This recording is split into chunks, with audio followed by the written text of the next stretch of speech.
Om Namo Bhagavate Vasudevaya.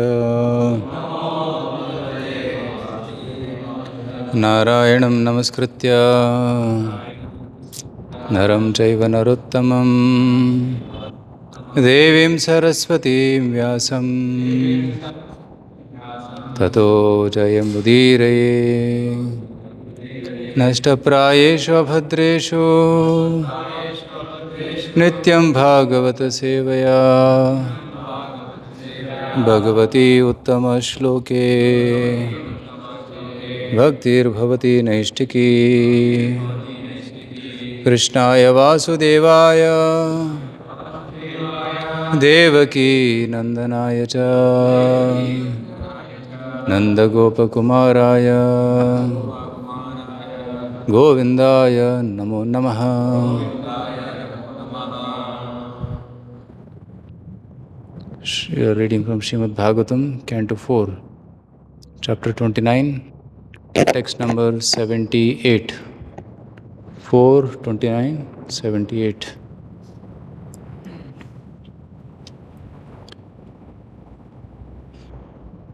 Yadakshaischaritan dhyayan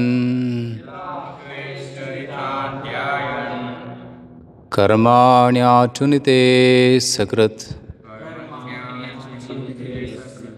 sati karmani avidyaya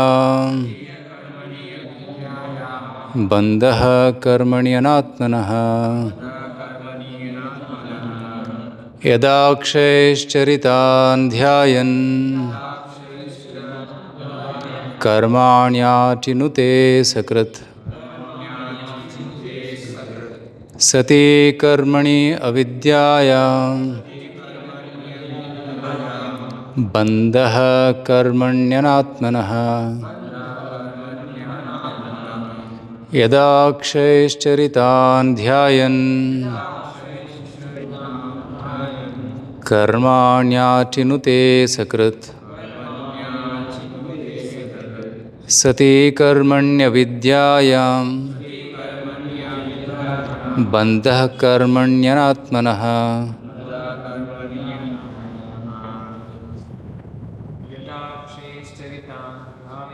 yadakshaischaritan dhyayan karmanyachinute sakrat sati karmanyavidyaya bandha karmanyanatmanah yadakshaischaritan dhyayan karmanyachinute sakrat sati karmanyavidyaya bandha karmanyanatmanah yada, when akshay, by the senses, charitan, pleasures enjoyed, dhyayan, thinking of, karmani, activities, achinute, performs, asakrit, always, sati karmani, when material affairs continue, avidyaya, under illusion, bandha, bondage, karmani, inactivity, anatmanah, of the material body. Translation and purport by His Divine Grace, A.C. Bhaktivedanta Swami Srila Prabhupada Ki Jai. As long as we desire to enjoy sense gratification, we create material activities. When the living entity acts in the material field, he enjoys the senses. And while enjoying the senses, he creates another series of material activities. In this way, the living entity becomes entrapped as a conditioned soul. Purport. While in the subtle body, we create many plans to enjoy sense gratification. These plans are recorded in the spool of one's mind as bija, the root of fruitive activities. In conditional life, the living entity creates a series of bodies, one after another, and this is called karma bandhana. As explained in Bhagavad Gita 3.9, yajñarthat karmanonyatra lokoyam karma bandhanaha. If we act only for the satisfaction of Vishnu, there is no bondage due to material activity. But if we act otherwise, we become entrapped by one material activity after another. Under these circumstances, it is to be supposed that by thinking, feeling, and willing, we are creating a series of future material bodies. In the words of Bhaktivinoda Thakura, Anadi karma phale padi bhava ranamajale. The living entity falls into the ocean of karma bandhana as a result of past material activities. Instead of plunging oneself into the ocean of material activity, one should accept material activity only to maintain body and soul together. The rest of one's time should be devoted to engaging in the transcendental loving service of the Lord. In this way, one can attain relief from the reactions of material activity. ॐ अज्ञानतिमिरान्धस्य ज्ञानाञ्जनशलाकया चक्षुरुन्मीलितं येन तस्मै श्रीगुरुवे नमः। श्रीचैतन्यमनोभीष्टं स्थापितं येन भूतले स्वयं रूपकदा मह्यं ददाति स्वपदान्तिकं। वन्देऽहं श्रीगुरो श्रीयुतापदकमलं श्रीगुरून् वैष्णवांश्च श्रीरूपं साग्रजातं सगणा रघुनाथान्वितं तं श्रीवं साद्वैतं सावधूतं परिजनसहितं कृष्णचैतन्यदेवं श्रीराधा कृष्णपादान् सहगणा ललिता श्रीविशाखान्वितांश्च नमो ॐ विष्णुपादाय कृष्णप्रेष्ठाय भूतले श्रीमते भक्तिवेदान्तस्वामिनिति नामिने नमस्ते सारस्वते देवे गौरवाणी प्रचारिणे निर्विशेषशून्यवादी पाश्चात्यदेशतारिणे नमो महावदन्याय कृष्णप्रेमप्रदायते कृष्णाय कृष्णचैतन्य नाम्ने गौरत्से नमः। हे कृष्णा करुणा सिन्धो दीनबन्धो जगत्पते गोपेश गोपिका कान्त राधा कान्त नमोस्तुते तप्त कांचन गौरांगी राधे वृंदावनेश्वरी वृषभानुसुते देवी प्रणमामि हरिप्रिये वाञ्छाकल्पतरुभ्यश्च कृपा सिन्धुभ्य एव च पतितानां पावनेभ्यो वैष्णवेभ्यो नमो नमः।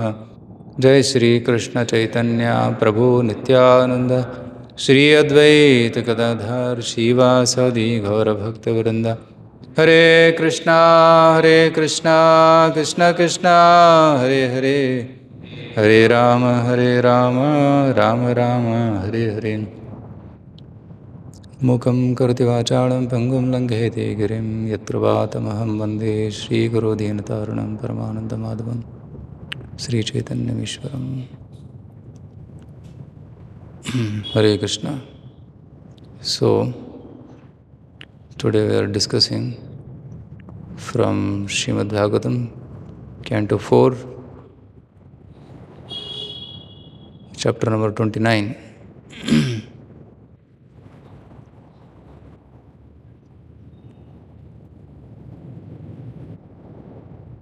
So this chapter is entitled Talks Between Narada and Prachini Parishad. So Prachini Parishad had several questions and which Narada Muni is answering. And here is, especially in this section, he is answering how, what is the cause of the bondage of the living entity. So the cause of bondage of living entity is explained to be its desires, material desires, the desire to enjoy matter. So that's the cause because of which he transmigrates. And with a lot of examples, Narada Muni is describing this pastime, this philosophy. So just one verse before this, he gave the example of caterpillar.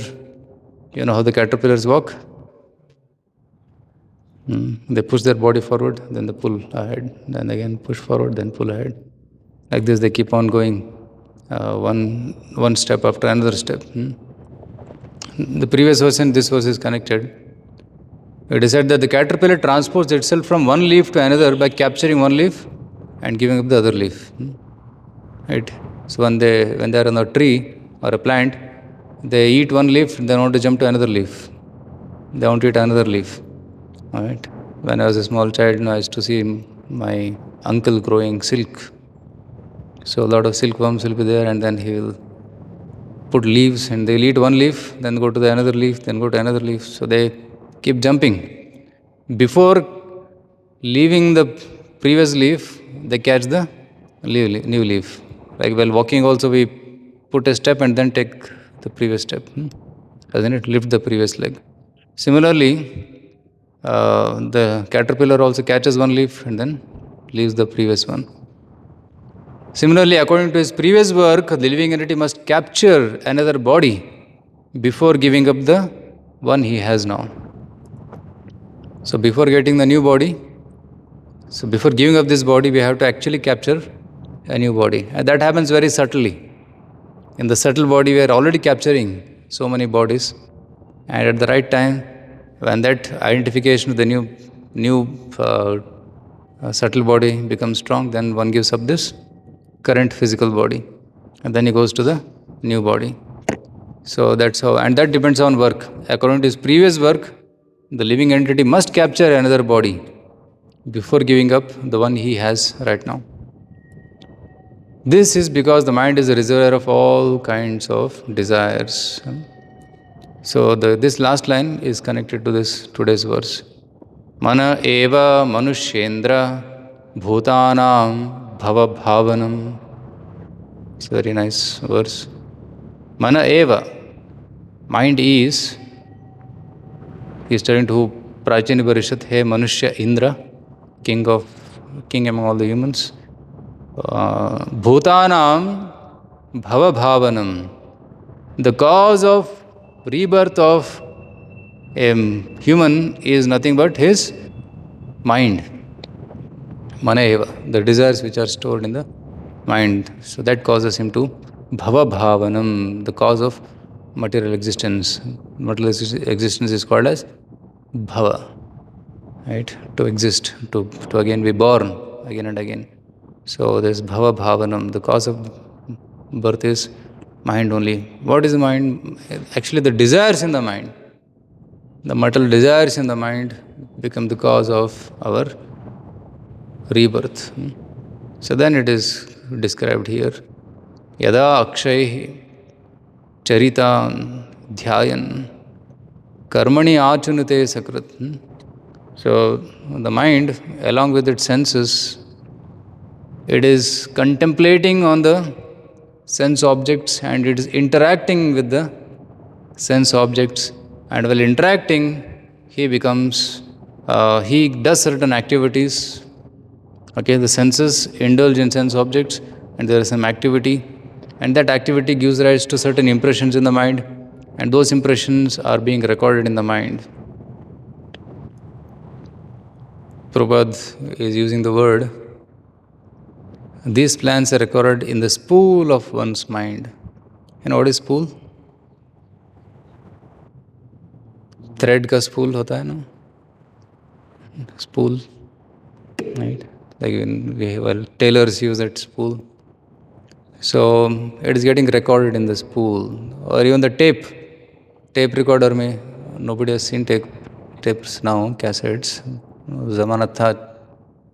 That time we used to have tapes. One side will record, other side will. One is winding, another is unwinding, right?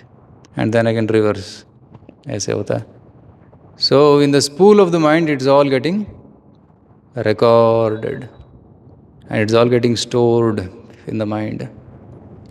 So can you imagine how many impressions are there in the mind? Millions of lifetimes, millions of impressions are there in the mind. Whatever interactions we have had in this material world, everything generates an impression. And that is recorded here. We may be conscious of it, or sometimes, many times, may not be conscious of it, but it is all recorded in the mind. Right? When I was coming in train, a person next to me was reading one book, some foreign author ka some book, The Power of Subconscious Mind. So there is a conscious mind and there is subconscious mind. So what is subconscious mind? That which is It's quite little deep. Conscious mind is the mind which we are accessing very frequently. Right? The thoughts are there at the surface. Like I'm talking now, you're listening now. So that is like conscious mind. We are trying to listen, trying to act. But subconscious mind is more deeper. Even when we are not doing any activity, the subconscious mind is active. And it has got very deep samskaras, impressions, which show off at certain times, like especially in the dreams, in the desires, as aspirations.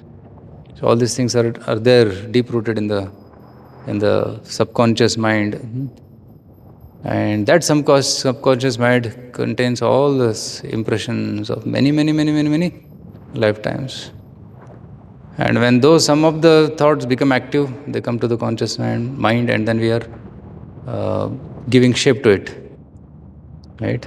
If you see, we are not able to give shape to all the desires. How many desires we have, we can't count. But at certain point of time, by the influence of time, by the influence of destiny, certain desires become very prominent. And one start giving shape to those desires. And many other desires are dormant.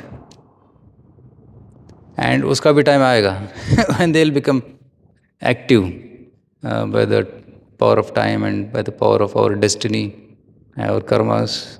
At a certain time, certain karma bijas become active and they get fructified. Right? All the desires don't get fructified at the same time. Some desires may take millions of lifetimes to get fructified. Right? So we see that now in this life, people have certain aspirations. Somebody wants to become rich, means that desire is getting now activated, and he wants to give shape to it. And he starts planning.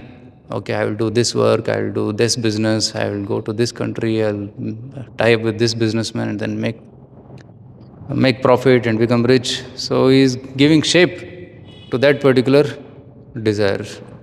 And after that desire is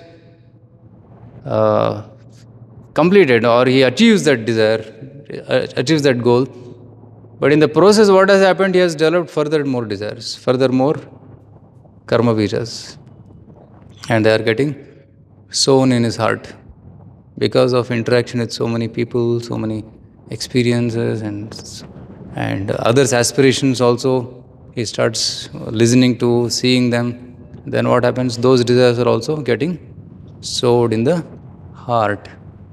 And now they also have to germinate. And in the future lives, it will also take shape. So in this, what is happening? Every seed which is sown in the heart has to fructify, and for that we have to again take birth for the fructification of those desires.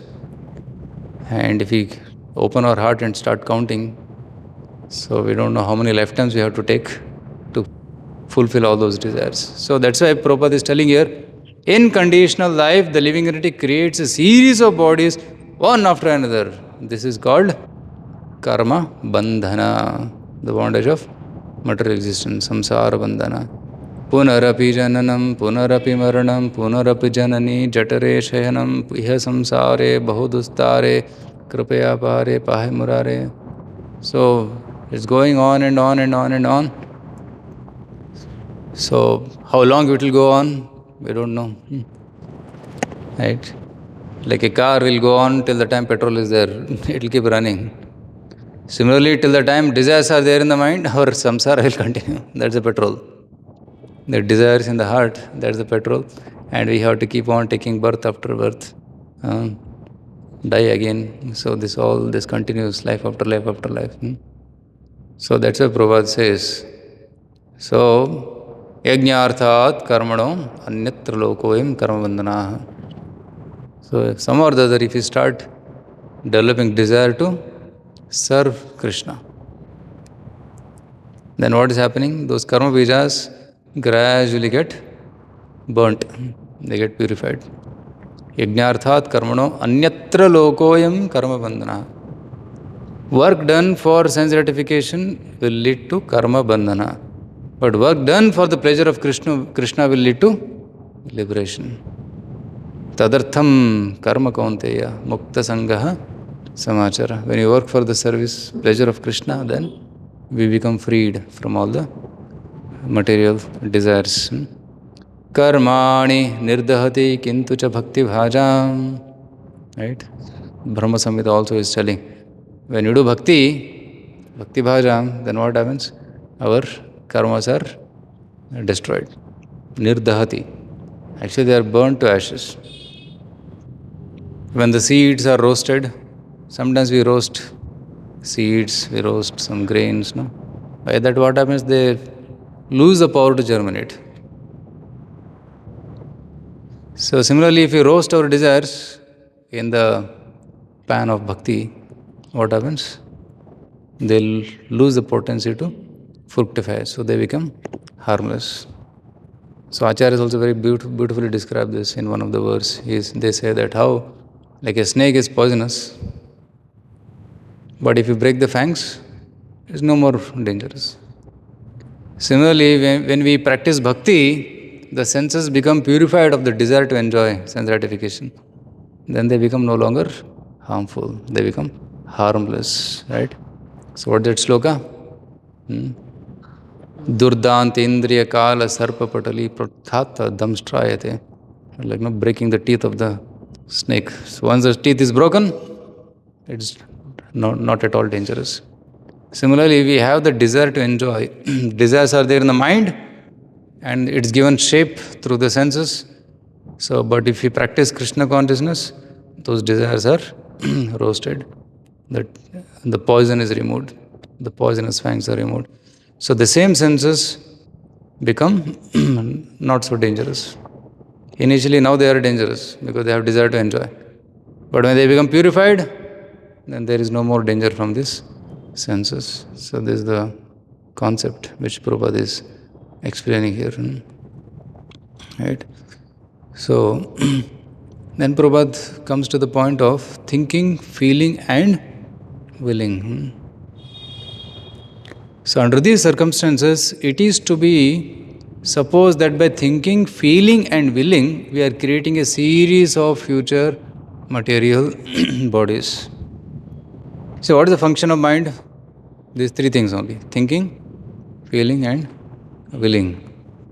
Right? We think about the thoughts which are stored in the mind, and we feel good or feel bad, feel neutral. So these feelings are there in the mind. And willing. Right? Initially we think, then if we feel that, oh, this is very good, then we start willing. I want to do this, I want to get this. So this thinking, feeling and willing is the nature of the mind. But if this thinking, feeling and willing is for sense objects, then it is cause of bondage. But if same thinking, feeling, willing tendency are doted towards Krishna, then it is liberating. Manayeva manushyanam karanam bandha mokshayo. Bhagavatam says, Manayeva manushasya karanam bandha mokshayo. Mind can lead us to bondage, mind can liberate also. But it depends upon where the mind is meditating on. See, if it is meditating on Krishna, then it is cause of liberation. But if it is meditating on sense objects, then it is a cause of bondage. And it's creating a series of future material bodies. And that's what Prabhupada is telling here. So, if you see in the case of Jadabharata, what happened to him? Initially he was king, then he left everything and came to the forest, and he was thinking of the Lord. And he was feeling great ecstasy in thinking of the Lord. But unfortunately, what happened? A tiny deer came in his life, and he started thinking of the deer. Then he started feeling for the deer.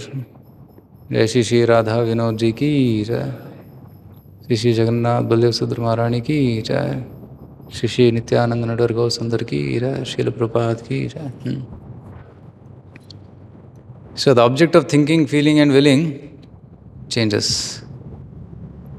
As long as it is Krishna, it is safe. But if it becomes any other thing or any other person, then that becomes the cause of bondage. So what is bhakti? Bhakti is nothing but shifting our center of thinking, feeling, and willing to Krishna. Krishna and his family, his devotees. Generally, people think, feel, and will for their family members, for property, the money, the bank balance. These are very dear to them, isn't it? But as long as they are attached to that, then they have to take birth again. So Bharat Maharaj, he started thinking about the deer. He started feeling great emotions for the deer. Right? If you read Bhagavatam, you'll see that such great emotions he had for the deer. Oh, where are you, my dear? Oh, has moon stolen you? Your lotus hoof prints look so beautiful. Right? And when I'm doing puja, he used to sit next to me like a Rajkumar, sometimes obedient like a Muni Kumar. He started feeling so deeply, deep connection with that deer. And when one day he could not find the deer, he went searching for the deer. Just like a lover goes in search of his beloved. Like that, he started singing poems about the deer, uh, telling shlokas and all. And finally, he died thinking of the deer. In the next life, he became a deer. So, and same thing is happening to Puranjan also. Puranjan also, he was attached to his family. He was thinking about Puranjani, great affection for his wife, and also for his children, for his property which was getting burnt now. His property was nothing but his body. He had great attachment to his body. And when Chandavega and Prajwara, they all attacked, he could not fight that attack. And the whole body or property was on fire. But he had to escape. He had to run away, leaving everything for which he had worked so hard, whole life. He had to leave everything and go away. So ultimate destiny for this body is ash. It becomes ashes. So Puranjana, because he was so attached to this body, neither can his wife could help him, neither could his property help him, nor his relatives could help him. Nobody could help him. He left everyone, then became Vaidharvi in the next life. So, for those who are attached to this material life, this is the journey. Punarapi jananam, punarvimaranam. It is logical also. Sometimes a person may be man, next life he becomes a woman. Next life again he becomes a man, again a woman, again a man, and again a woman.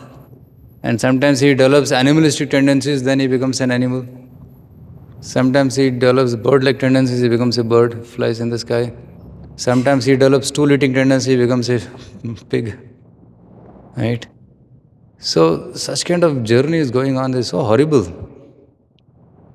Right?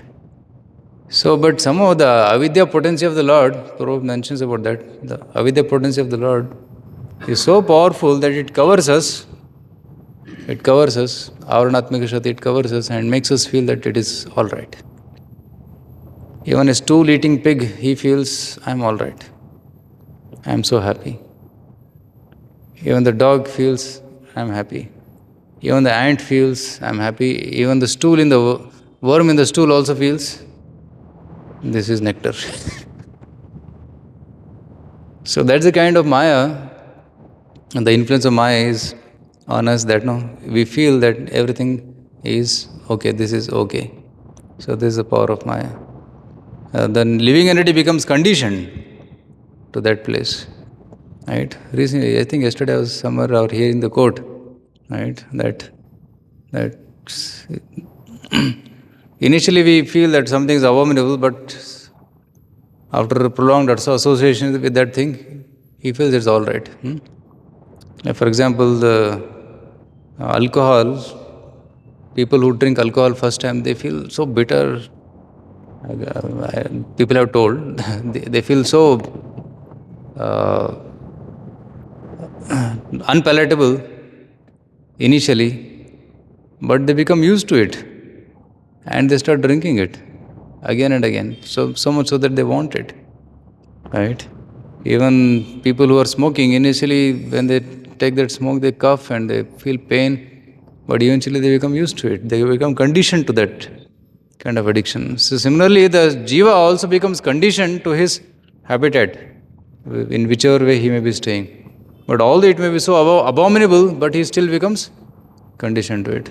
He doesn't realize that he is actually suffering. Yastu indra gopam, right? Athendram ahusva karma bandhan rupa phalabhajanam atmanoti. Right? I heard the insect called Indragopa, it seems.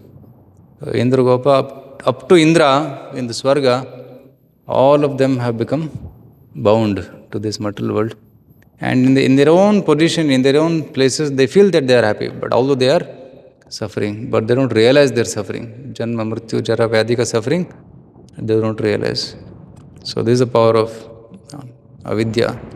Right? Yadakshais charitan dhyayan karmani achunute sakrit sati karmani avidyayam bandha karmani anatmanaha. Right? Under illusion, right? Prabhupada is translating avidya as illusion, maya shakti.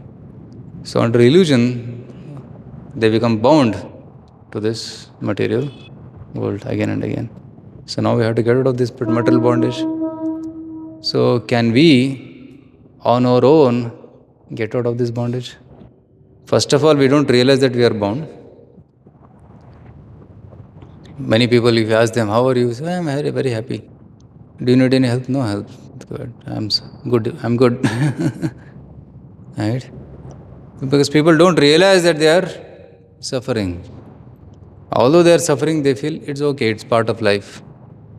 They don't have idea that one can be completely free from all this bondage, completely free from all this suffering. What people are doing right now is they are adjusting to the sufferings.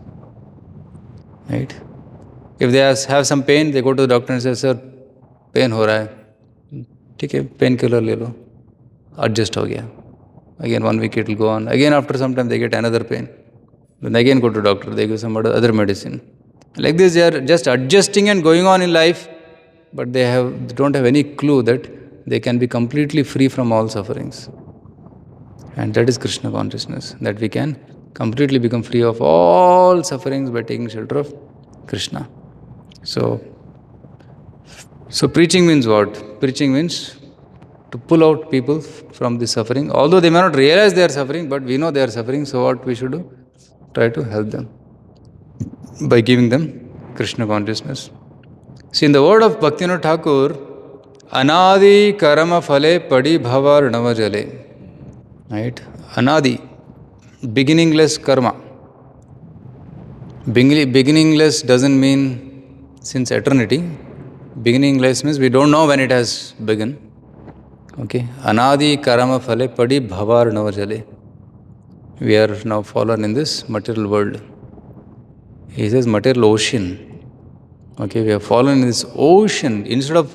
So now there is an ocean of sense pleasures, ocean of sense objects, and we have fallen into that, and we are endlessly trying to enjoy sense gratification in this material world. That is the cause of our suffering. So Prabhupada is telling, get out of this. Instead of plunging oneself into the ocean of material activity, one should accept material activity only to maintain body and soul together. So when we are in this material world, we need to accept certain kind of facilities for the sake of this body. So that much is good enough, Prabhupada is telling. Shariram kevalam karma. Bhagavad Gita, Krishna says, yes, we have to do some material work. So how much to do? Just to maintain body and soul together. Marna nahi chahiye. We should not die. So that much work we should do.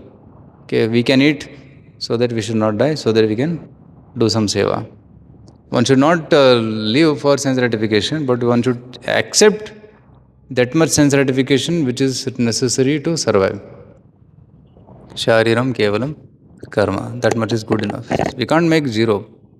Zero sense gratification not possible, because we have to eat something, we have to sleep some amount of time, we have to maintain the body, sometimes go to doctor, do some exercise. As minimum as possible, that much has to be done. And rest of one's time, should be devoted to engaging in transcendental loving service of the Lord. In this way, one can attain relief from the reactions of material activity. But in contrast, what we see, people plunge into sense enjoyment, and whatever time remains, they give to Krishna. And sometimes people say, "No time, sir, we are so busy swimming in this ocean of material existence, trying to catch sense objects and enjoy them. We have no time for Krishna." But actually, reverse should be true. And we should do very little of sense gratification, okay, as much as required for the body, and rest of the time should be engaged for Krishna consciousness. But people do a lot of sense gratification, all time sense gratification. Whatever time remains, maybe 1 hour in a week or something, they come, or sometimes 1 minute also. Some people don't have that much time also. They come and they. Right? Some people don't have time to come inside. Right? Or Radha Vinodji is visible outside only from the door. So they give flying pranams from outside and they pass on. So people are so busy in this sense gratification. So in this regard, Srila Bhaktivinoda Thakur has written this song. So let's sing this bhajan, Anadi Karama Phale, which is very, very meaningful. So we'll sing one paragraph and then read the translation. So you have this song, Anadi Karama Phale, Padi Bhavar Nava Jale, Taribare Nade Ki Upai. Anadi Karama Phale, Padi Bhavar Nava Jale, Anadi Karama Phale, Padi Bhavar Nava Jale, Tari bare nadhe ki upay.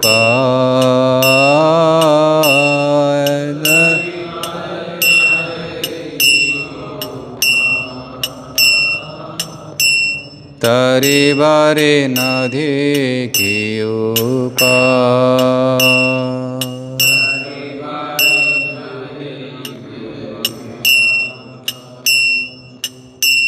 ए विषय हलाहले दिवानिशि हिया ज्वले ए विषय हलाले दिवानिशि हिया ज्वले मन कभु सुख नहीं पाए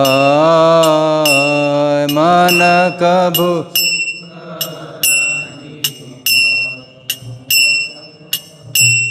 मन कभु सुख नहीं पाए मन कभु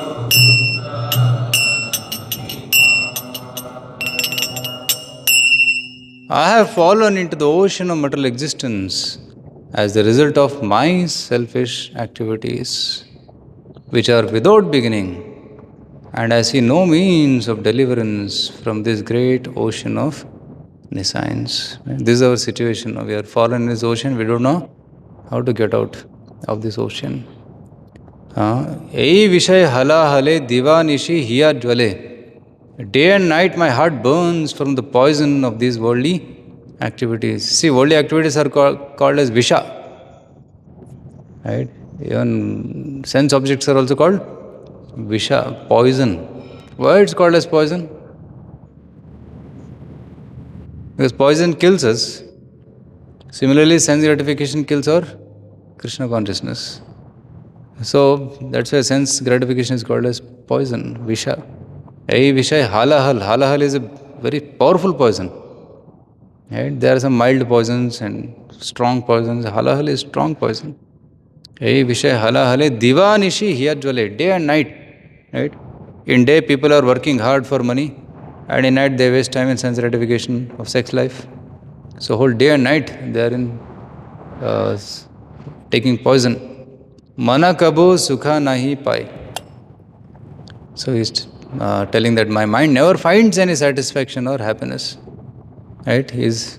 An intelligent person can see that there is no happiness in sense gratification. There is only hankering. It creates more and more hankering and more lamentation. The result of sense gratification, this only. I did this sense gratification, I want more. And when you do more and more sense gratification, you don't feel satisfied. Then you lament, oh, I'm not getting happiness. Isn't it? Or it may lead to pain. Right? Sense gratification leads to hankering and it leads to pain. Isn't it?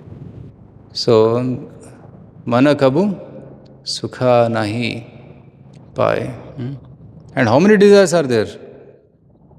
Asha pasha shata shata klesha deya avirata. Asha pasha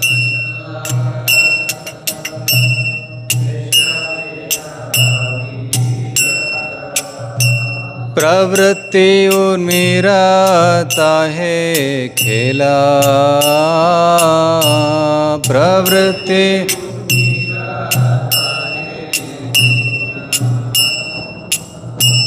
प्रवृत्ति उर्मिराता है खेला. प्रवृत्ति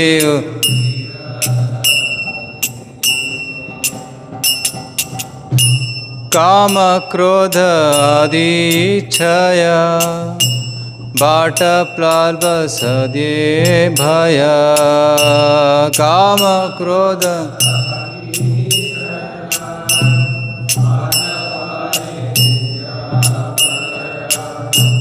अवसान होइलो आसी भेला.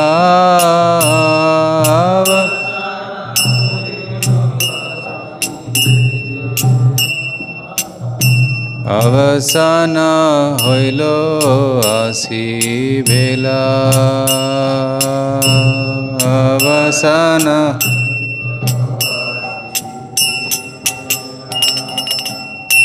आशा Pasha shata shata, hundreds and thousands of desires.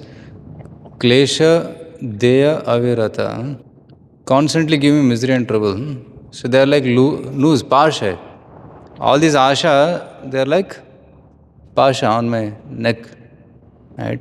If there is one noose, still it is painful. If one has thousands of nooses tied in different directions, it's so painful. Constantly give me misery and trouble. Right? You hear from Bhagavatam that story of one husband and 6 wives. Right? Right? One husband and one wife. Yes, so many desires he has to fulfill. But here, one husband and 6 wives. And who are the 6 wives? Mind and 5 senses. The soul is compared to the husband and the senses are like the wives. And each wife has got hundreds and thousands of desires. Right? Eyes have got desire. I want to see this also and that also, this also. Tongue is voracious. It's the most powerful. Right? Khatta, meetas, and kadwa, all the 6 tastes it wants to enjoy. See, each sense has got multiple desires. So in this way, there are multiple combinations, permutations and combination of desires. So they are like nooses. Constantly give me misery and trouble. Kleshadeya avirata. Pravritti urmirata hai khela. And the great ocean of nescience play the waves of materialistic tendency. So the waves are like the materialistic tendencies in that ocean. Right? In this world, there are many thieves and rogues, of whom 6 are prominent. Right? Kama, Krodha, Adi, Chaya. The 6 people, right? Bata, they are like thieves. Batapala, they are bhaya, and they give lot of fear.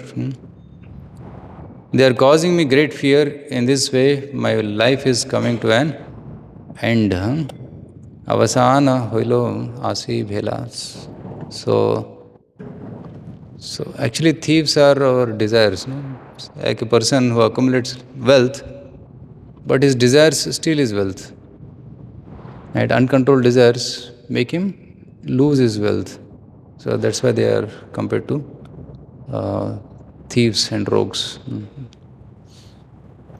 Right? Kulishakar Maharaj also says something in similar lines, right? What's the 11th verse of Mukundamala Stotra? Uh,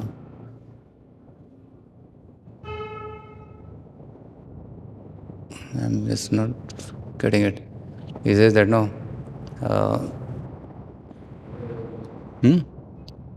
तृष्णातोय Madan पवनोद्धूत मोहोर्मिमाले धारावर्त्यातनय सहज ग्राहक संघाकुले च संसाराख्ये महति जलदो मज्जतां नस्त्रिधामन् पादाम्बोजे वर्धभूत भक्तिनाभं प्रयच्छ. Right? He is also telling that I am drowning in this ocean of material existence, right?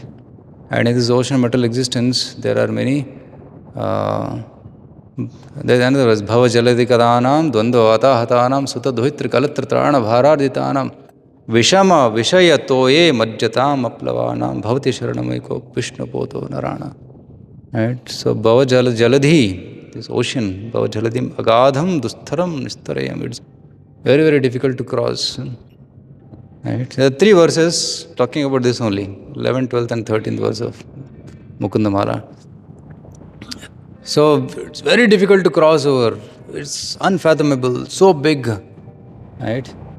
So, and we are drowning in this Vishama Vishetoya Majjatam Aplavanam, and I don't have any boat to cross over.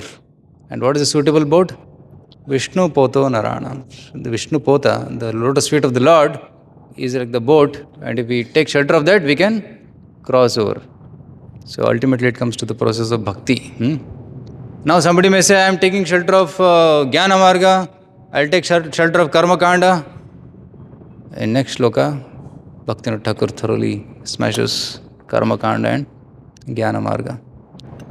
Jnana Karma Thaga Dui More Pratarya Loi. Jnana Karma Thaga Dui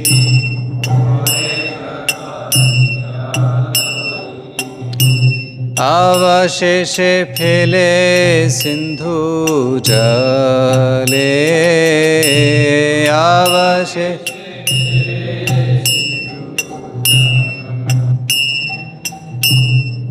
eheno samaye bandhu tumi Krishna kripa sindhu.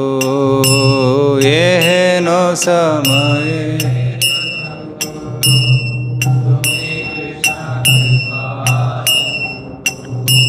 कृपा कोरी तोलो मोरे बाले. कृपा कोरी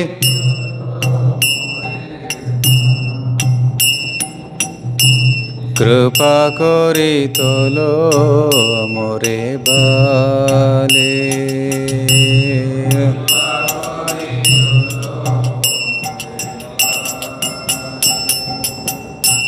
ज्ञान और कर्म दोनों ठग है. ठग means robbers, cheaters. Yesterday morning you were listening. Jnana, karma, they're like, they can't help us. Only bhakti can take us back home, back to God. So, the two highway robbers, jnana and karma, mental speculation and fruitive activity, have cheated me and misled me. And finally, they are throwing me into the ocean of misery. Means somebody takes shelter of jnana and karma, they again come back to this material world. Isn't it? Right? So, they go to Parampadam, they again come back down to this material world. Aruhya krichrena Parampadam tato patanti. They fall down again to this material world. And those who take shelter of karma, they go up to Swarga. Right? Kshine punye Martyalokam Vishanti, they again come back to this material world. So they again fall back into this ocean of material existence. Avasheshe phele sindhu jale. At this time, ehono samaye, when I am fallen in this material world, at that time, I have no strength to get out of this ocean of nescience. So I pray to your lotus feet that you will be kind and by your strength uplift me from this ocean of suffering. So Krishna is our bandhu and is kripa sindhu. Kripa kori tolo more bale. So Lord, please uplift me, please deliver me by your strength. So in this way, the Bhaktivinoda Thakur is taking shelter of the Supreme Lord, and is teaching us that we also should take shelter of the Supreme Lord's lotus feet. Patita kinkare dhari pada padma dhuli kari. Patita kinkare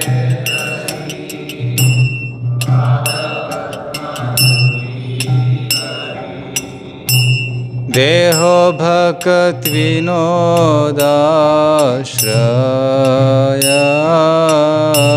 Deho bhakti vinodashraya. Deho bhakti vinodashraya. Bhakti vinodashraya.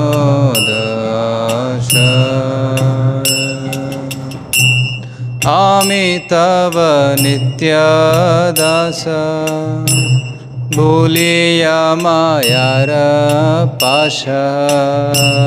Amitava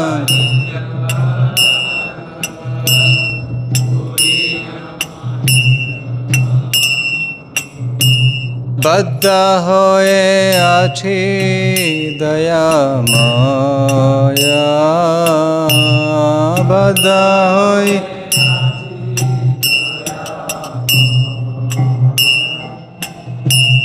baddha hoye achi daya maya. Baddha hoye achi.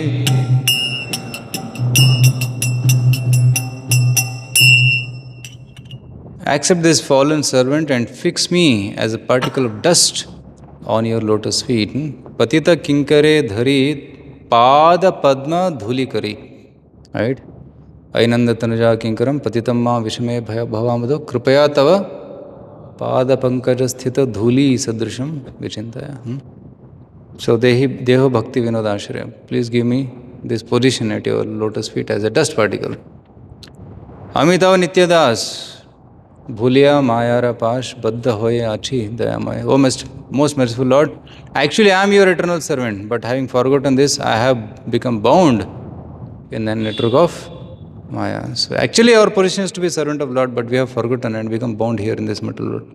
So we have to again go back to the shelter of the lotus feet of the Lord. So this is the prayer which Bhaktivinoda Thakur is singing. So basically in this today's verse, I'll just summarize what we learned is that the mind is the cause of our bondage to this material world.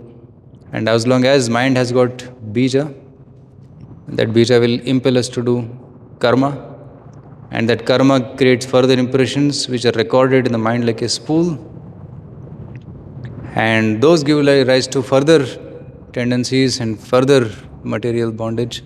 In this way, our material existence continues and continues. And by the power of avidya, we forget that we are suffering and we get bound to this material world. And it goes on and on and on. And Prabhupada in the shloka, in the purport, he mentioned that if we start serving Lord Vishnu, then what happens is that our karmas get burnt, they slowly get purified, and then they'll be harmless. So instead of plunging ourselves into the ocean of material activity, we should plunge ourselves into the ocean of Krishna Prema.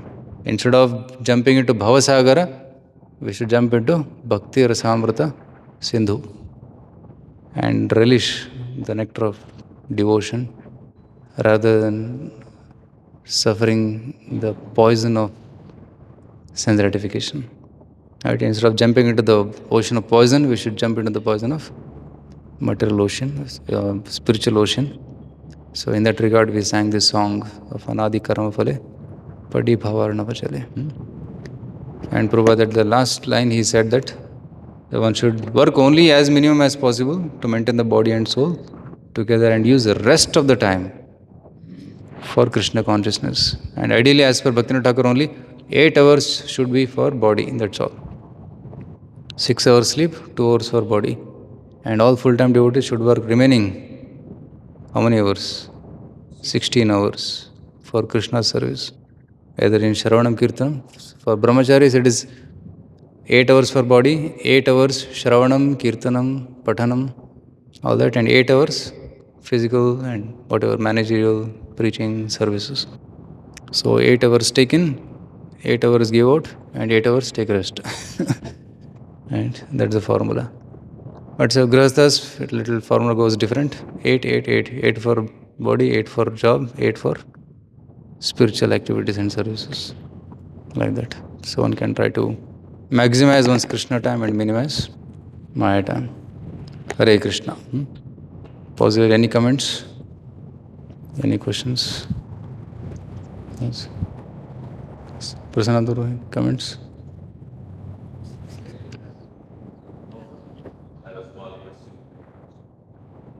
Yes.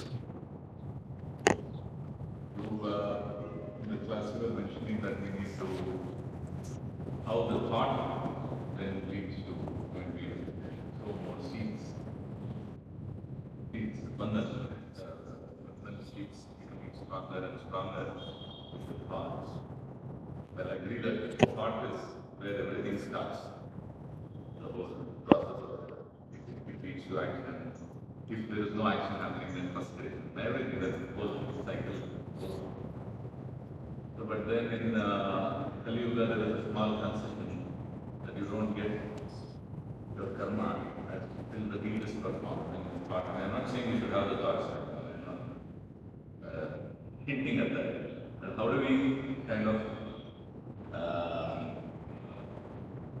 balance this out, or not balance also? How do we comprehend this in terms of thoughts come, but then it's not led to action, so it is not giving you karma, but then there is time wasted, all that is there. But yeah. That you want to.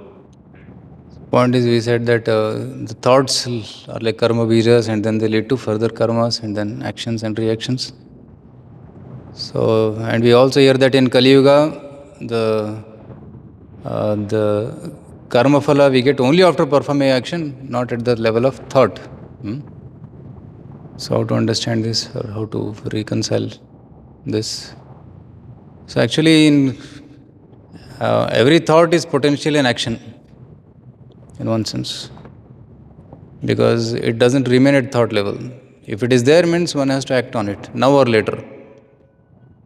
Somebody has desire to enjoy, but opportunity may not be there, so that's why it is dormant. A thief, he has tendency to steal, but if he has no opportunity, he will be just sitting quiet. But if he gets opportunity, he will steal. Similarly, the thoughts are there in the mind, and because there is no opportunity, they are appearing to be dormant. They are not performing, not getting into action mode. Right? As soon as there is opportunity, then there is action. And that leads to reaction. Like all of us have a tendency to eat, gulab jamun. Now there is no gulab jamun, so there is no tendency. But if somebody walks in and puts a gulab jamun ball in front, you will see everybody will be, mouth will start watering even before eating. And by hearing also sometimes mouth starts watering. And tendency is there, but when opportunity comes, one indulges, and then that leads to further reactions.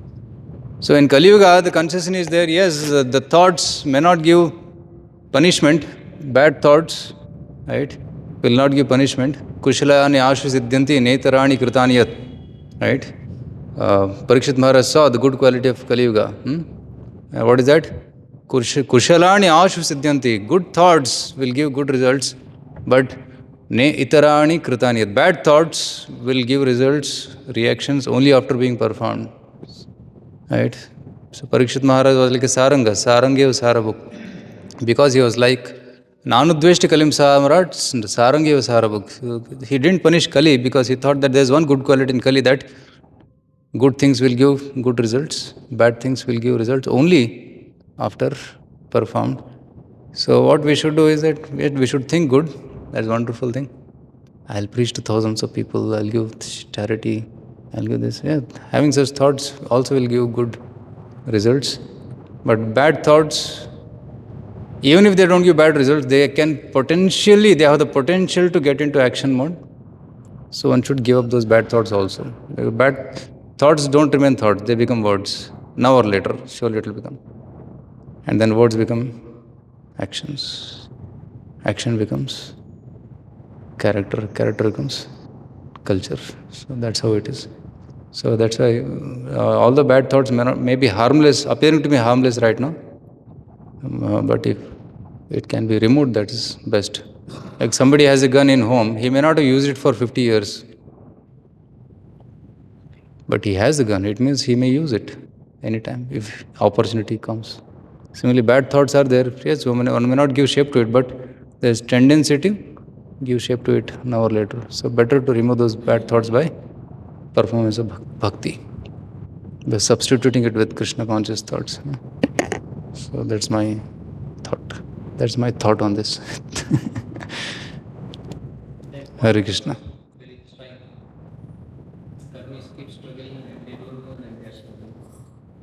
Hmm.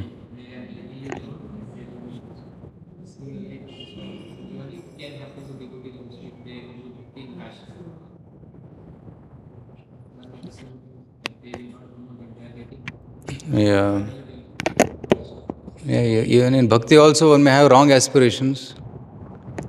Right? Karmis work hard and they suffer, but they don't realize they are suffering. But they feel they are enjoying. Similarly, somebody may be doing bhakti, but he may be thinking that I am doing very good bhakti, but he may have wrong ambitions. I am doing bhakti because I want to be the leader, I want to be the post holder.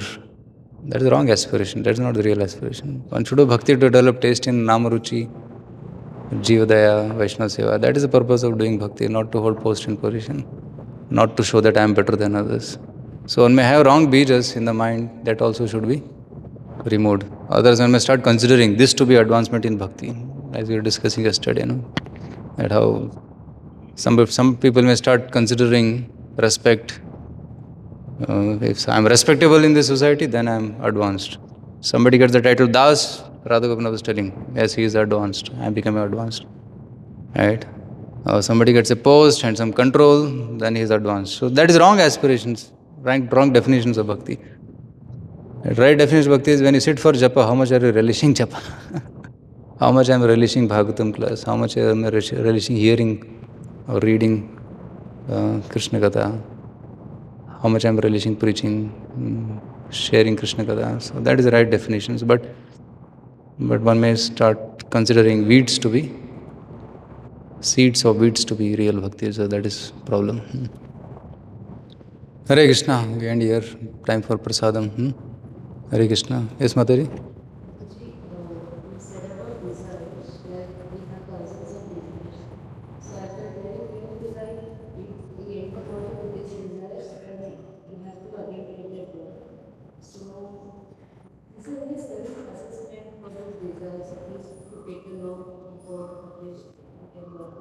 We should not, there is no limit, so we can't know. Sometimes you get a hint of those desires during japa, during those things which trouble us, whom we are attached to. So those are the thoughts. Anything which is distracting you from doing, chanting, reading, hearing, those are like the material thoughts. Right?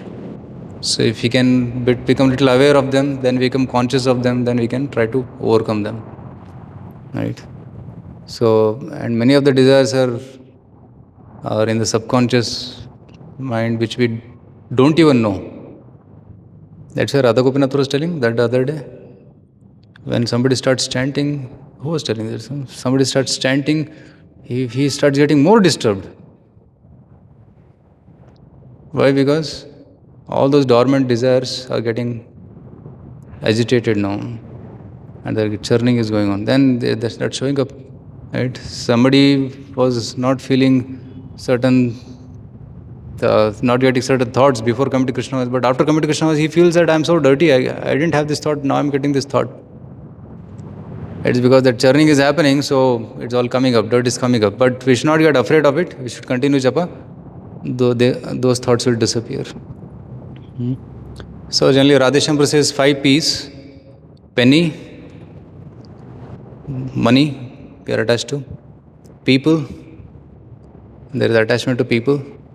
Then there is post, you are attached to post. I'm an engineer, I'm a doctor, I'm president, I'm this and that. No? So penny, people's, post. People can be relatives or people can be, oh, these are my people. Attachment to that also. My disciples, my this thing. So penny, people, post, then possessions. My home, my car, my property, my land. Right? So penny, people, post, prestige also. Prestige. Huh? Places are possessions. No? So in these 5 categories, our desires may fall. And varieties may be many, but categories may be broader. Okay, Hare Krishna. Srila Prabhupada ki jai.